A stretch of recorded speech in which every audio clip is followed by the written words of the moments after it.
రోజుల తరబడి మీరు ఎక్కడనైనా తీసుకోరు, ఏ నియోజకవర్గంలో తీసుకోండి, ఎల్పిజి బంకులు అక్కడ మొత్తం ఆటోలాగున్నాయి. బంకులు మొత్తం బంద్ చేసిండ్రు, లేవు అవుట్ ఆఫ్ స్టాక్ అని చెప్పి. మనం ఈ ప్రభుత్వం నుంచి రివ్యూలు చేయడమే కాదు, కేంద్రానికి మనం ఈరోజు రెగ్యులర్గా రిప్రజెంటేషన్స్ ఇస్తూ ఉన్నాం. మీరు చర్యలు తీసుకోవాలి, ఎందుకంటే సరఫరా చేయాల్సినటువంటి బాధ్యత కేంద్ర ప్రభుత్వం బీజేపీ కాబట్టి. ఏమన్నానంటే ఆడ యుద్ధం జరుగుతూ ఉంది, ఇరాను ఇజ్రాయెల్ యుద్ధం జరుగుతూ ఉంది కాబట్టి ఇవన్నీ సంక్షోభాలు వస్తున్నాయి అనేటటువంటి కారణాలతో మనం ఏదైనా చెప్పే ప్రయత్నం చేస్తే తప్పుడు ప్రచారాలు ఏం చేయొద్దు, అన్నీ సవ్యంగా ఉన్నాయి. ఈరోజు ఎట్లాంటి సమస్యలు కూడా లేవనెత్తేటటువంటి పరిస్థితి లేదు దేశంలో అని చెప్పి ఒక పక్క ప్రధానమంత్రి గారు మాట్లాడతారు. కానీ ఇక్కడ వాస్తవ పరిస్థితి మైదానం కాడికి వచ్చినప్పుడు లైన్లల్లో ఆటోలు నిలబడి రోజుల తరబడి వేచి చూసుకుంటా ఎల్పిజి లేకుండా జీవన విధానం ముందుకు సాగకుండా ఉంటున్నటువంటిదేమో అసలు కథ నడుస్తూ ఉంటుంది. ఏది నమ్ముదాం?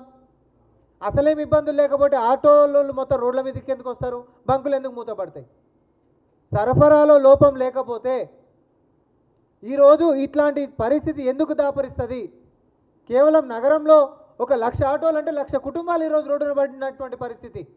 దీనికి మీరు తీసుకున్నటువంటి తప్పుడు నిర్ణయాలు కేంద్రంలో ఏవైతే ఉన్నాయో దానికి మూల్యం ప్రజలు చెల్లించుకుంటా ఉన్నారు.